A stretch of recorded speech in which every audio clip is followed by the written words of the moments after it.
What's going on, Aces? Welcome back to the channel. This is the recap for Love and Marriage Huntsville, episode 26, Whitlows Stay or Whitlows Go. And I feel like Tiffany and Lou, especially Tiffany, they gave us some foreshadowing last season at the reunion saying that, her reading the comments made her feel like she wanted to, exit off of a bridge, which is unfortunate, right? Because you never want people to feel that way. However, Tiffany is that type of person that will throw rocks and hide her hands. And I know people have said that about Melody, but the difference between Melody will stand 10 toes down in what she said and why she said it, whether it's, going against Tisha, whether it's confronting, Marceau at that cafe they had outside, and she was spitting back verbatim exactly what not only she said, but he said, whether it's, telling Martell at the reunion, yeah, she had her a little dude on the side because, he began their infidelity in their marriage and they decided to go separate ways, whatever it is, right? Um, Life is messy, people are messy, and that's fine. But one thing that I respect about Melody, and Kimmi, right? Kimmi is someone else too that for me, somewhat, not as much as Mel, but will stand 10 toes down in what they said. Or if they're confronted, then they'll at least say, okay, well, this is how I felt or why I felt this way. Keke is another person, right?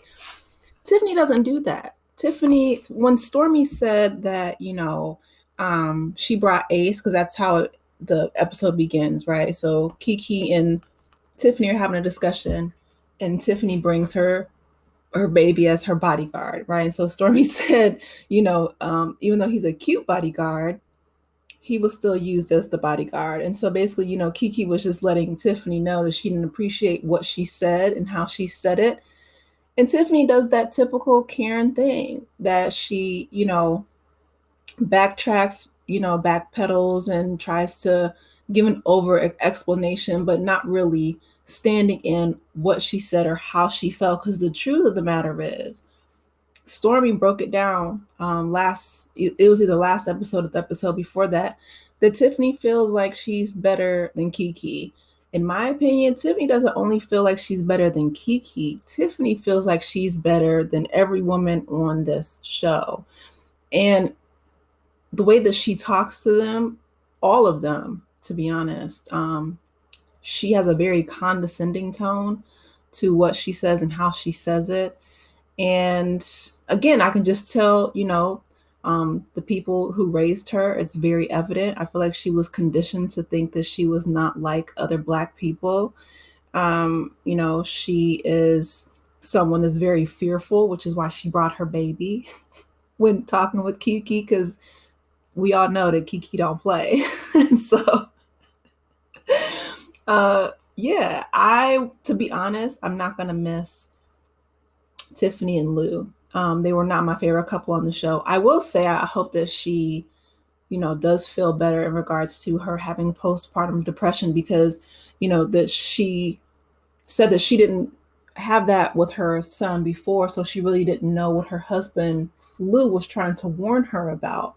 But now she's saying she's realizing the reality of having, teenagers who want cars, and then you have a baby who's so far behind in age of his siblings that that's a huge life change. And so Lou's sitting there, trying to be supportive and, listening to her, but you could just see in his face that he's like, this is exactly what he warned about before she got pregnant.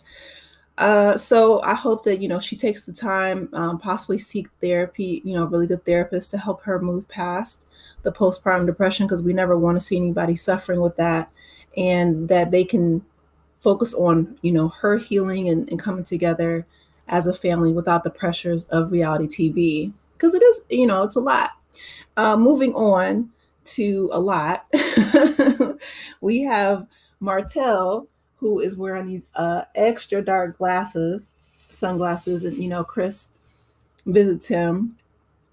Martell said he's had a little cosmetic surgery. I'm telling you, if narcissists weren't so dangerous, Like if these men weren't raising children, he reminds me a lot. I don't know how many of y'all watch Sister Wives on TLC.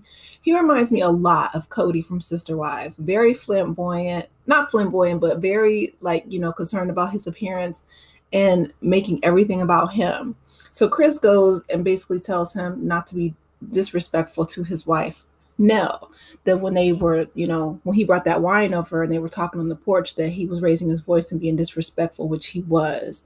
And so Martell's like, well, you got to tell her, not to be disrespectful to me, and blah blah blah blah. Like he's, getting very defensive because he knows he's wrong. And when he's talking to Chris, he keeps referencing, and Chris points this out, which I'm glad that he does.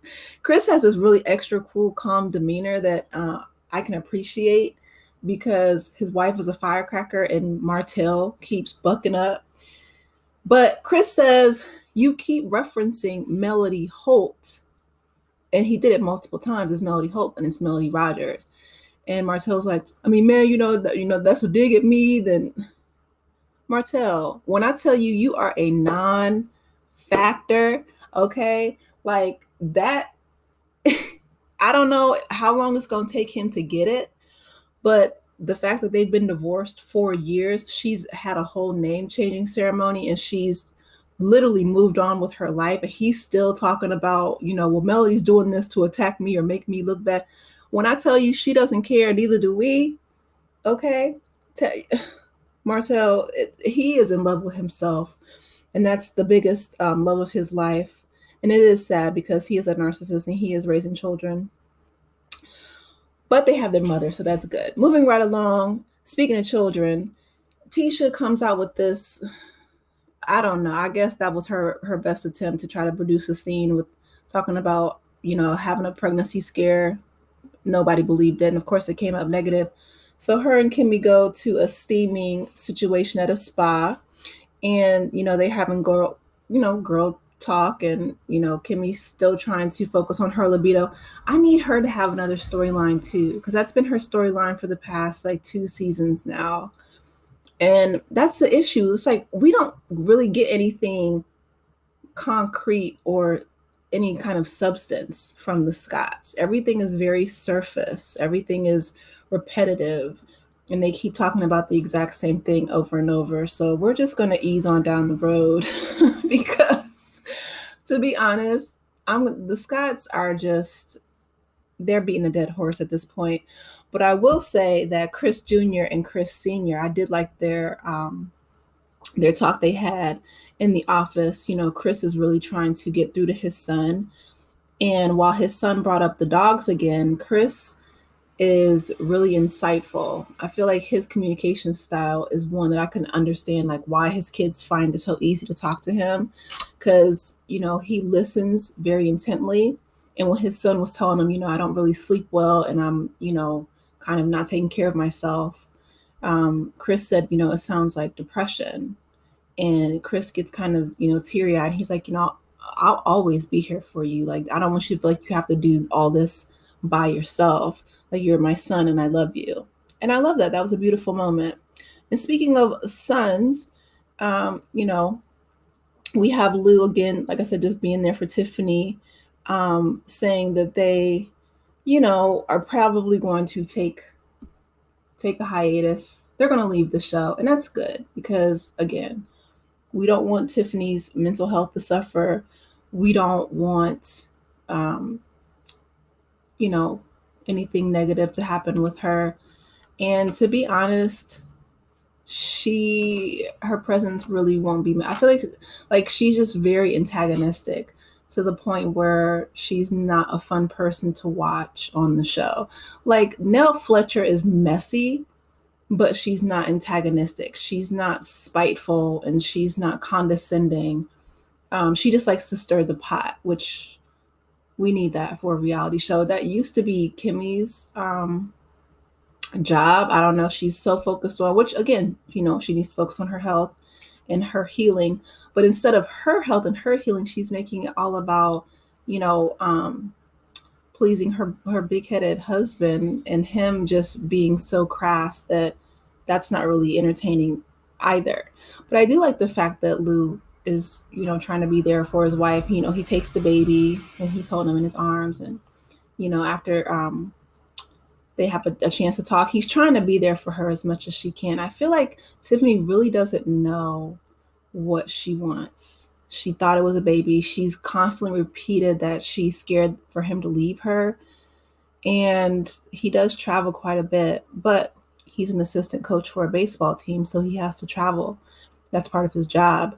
I just feel like her wanting to have that baby, because she's the one who proposed to him. She's the one who, I don't want to say she tried to like trap him, having a baby, because they already had kids, but I feel like she was trying to control the situation and manipulate him. And she tried to do that with the women, but got called out. He's not going to call her out, but you can tell he has this look on his face that's like pained. And so I think that them walking away from the show will definitely be good for them. I hope it'll be good for, their marriage and their family, that Tiffany can see a good therapist, because she wasn't even trying to hear what Dr. Francis said during their couples retreat. I really wish that she would have, put her work calls on hold. I feel like that was an excuse for her to get out of what he has to say. But it's just like nobody can tell Tiffany anything. So hopefully she finds a good therapist, even possibly a marriage and family therapist, and she can, get the help that she needs, take the time that she needs, heal. And I wish the Whitlows all the best. But I'm here for the Fletchers. So I want to hear what you guys have to think, what you guys think in the comment section. Please be sure to like, share, and subscribe if you haven't done so already. And I will see you in the next video. Take care, Aces. Bye.